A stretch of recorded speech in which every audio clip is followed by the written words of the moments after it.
దేవునికి ఇష్టులైన వారికి భూమి మీద సమాధానము కలుగును గాక. దేవునికి ఇష్టులైన వారు మీరు సమాధానం కలిగి జీవించాలంటే మొదటిగా కండిషన్ ఏమిటో తెలుసా?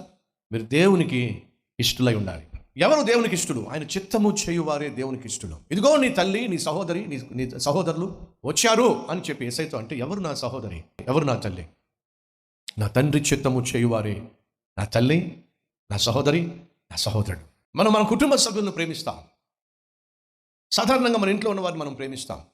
దేవునికి కూడా కుటుంబం ఉంది. ఆ కుటుంబంలో సభ్యులు మనమే, ఆయన పిల్లలమైన మనమే. ఆయన మనల్ని ఎంతో ప్రేమిస్తున్నాడు.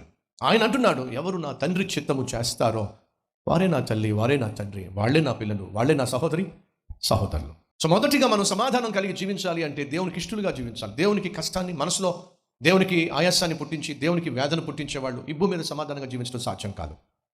దేవునికి వ్యతిరేకంగా జీవించే వాళ్ళు సమాధానంగా జీవించడం సాధ్యం కాదు.